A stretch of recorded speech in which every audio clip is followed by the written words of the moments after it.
Hey guys, and welcome to the channel.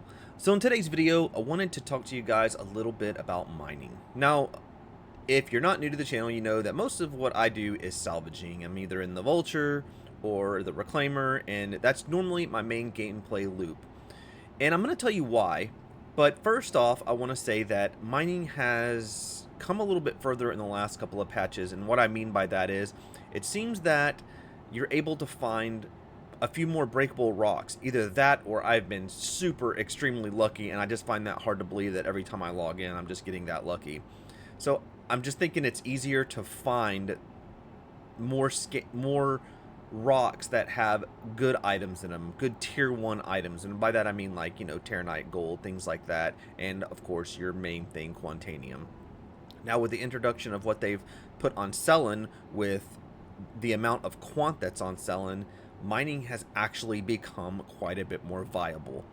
And I'm going to take you through just a level with this Prospector, show you what we've been testing, what I've been using. Huge shout out to an org mate of mine, the Kevlar Ducky. He's really been diving into this mining thing, and he's really tested quite a bit. So with that in mind, I'm going to share to you kind of a basic setup for maybe somebody who's newer, and then I'll share with you kind of what my last setup that I've been using so that I can crack a little bit larger rocks. So there's a website called the Cornerstone, and we'll go through that here in a minute, but it's an item finder, and it will give you all the stats of your mining heads very easily, broken down in kind of like a spreadsheet form, so you can see exactly what you're looking at, exactly what you're getting. Now for the first setup, I would go with the Hofstede mining head, and you have one slot, and when that one slot, I would go ahead and put on the Riger C3 to give you that 1.25, the 125% on your mining laser. Now that gives you a basic mining head with a good optimal window, but also gives you that little bit extra power. This is an amazing all-around kind of mining setup right here. I find it very useful. You can crack a lot of good stuff, and that optimal window really helps players who are maybe new or are still kind of trying to figure out the little mining mini game, if you will. So let's take a look at in the Cornerstone and check out that setup exactly. Alright guys, so we are here, we are in the Cornerstone, the main page. You can see, to get to this, and I will put a link to this in the description, it's cstone.space. So this is what you're looking for. Now to get to that item finder that I was just talking about, you're going to come over here to resources, and you're going to come down here to universal item finder. That's how you get to what we're needing. Now this can help you find anything you're looking for. This is not limited to just the mining heads, right? But to get to the mining heads, you're going to come down here and you're going to scroll down till you get to mining. So here's your mining section right here. Now what we're looking for is the Hofstede, right? So this is a good starter one. We know that our Prospector is a size 1, so if you don't want to mess with this, you can literally just type in 1 and it will pull up all your size 1 mining lasers. So here you go. Here's what I'm talking about, Hofstede. And you can see that right here, it gives you a negative 30% resistance. But another main thing is you get a positive 60% optimal window. Now, don't confuse that with a negative 60%. This is a optimal window of 60%. So it really does increase that. And the reason that's good is because the Riger decreases it, but it's only by 1%, so it's not that much of a difference, right? You get a 30% inert materials. Not great, but you do get a negative 30% resistance. So this is a great start to crack some of those, you know, I'll say like medium-sized rocks. So if you come back, so if we take this out and we go back one page, we can go, so back here to mining, we can go to ship modifiers, and we can come over here and we can look at the ship modifiers. Now there's two for this setup that I would be okay with using, but the one I have on the ship now that I've been using is this Riger C3. Now it gives you the 1.25 on the laser power, so you get like 125% on the laser power, which is great because you have no resistance and you only get a negative 1% on the optimal window. This is perfect for that loadout. The Hofstede and this Riger 3 is a perfect for that loadout. Now, you can use the Brant module, which gives you 135%, and it gives you a great negative 30% on the shatter damage, but you have an increase of 15% on the resistance, which, you know, if you're a newer player, you might not want to deal with this. Now, that's not a lot, but it can make a difference, especially on trying to crack the bigger rocks, right? So this is the basic loadout. Now, I'm going to go ahead and jump into what you can do with the handheld to really help out. So you do have these handheld modifiers, and I want to discuss them because they were actually on the page, right? Now, the Bore Max gives you a negative 70% on the instability, which is great. I always carry one of these with me. It's almost kind of like a must. Normally, when we go out, we have pretty much one of everything on us. The Optimax is great because you get the cluster factor of 60% and the negative 25% on the resistance, which really helps. However, this really kind of kills you. Wave Shift, 100% charge window, really great, but you do get a negative 35% on the instability. There's always pros and cons to all this, so it all depends on what your major mining head is, and, you know, everything that kind of falls in line with that. So this is just something that you can definitely look at. These go with any size. I mean, even if you're on the mole, you can use this. This doesn't have anything to do with an attachment on the laser itself. This is a handheld thing. So to apply these, you're going to get out of your ship and actually put them on the rock. Now, let's talk about a more advanced setup here. Let's go back to our resources here. And let's go back to our mining. And let's talk about a little bit more advanced setup, which gives you really a smaller optimal window. But once you get good at that mini game, it allows you to crack those much larger rocks, right? So with that said, right here on the Helix.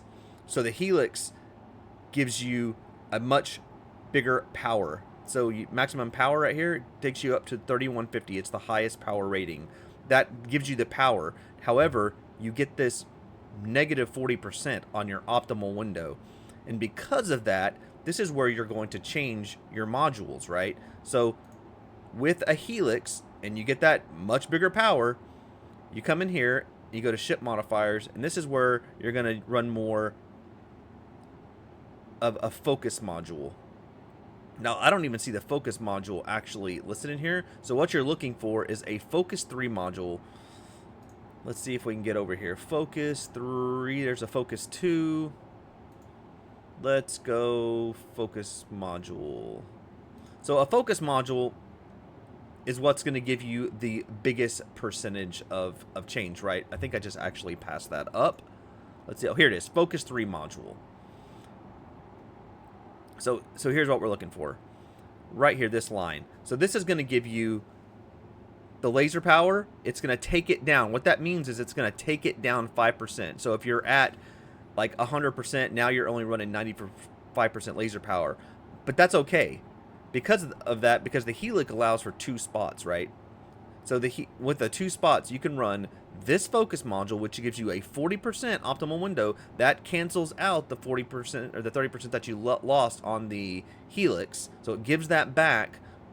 Now, it doesn't extend it. Really, you're just getting it back. So you can run this optimal window charge, and you can run your Riger. So you get your laser power back. So now you're running like 120% laser power, and you're only losing the negative 1% optimal window.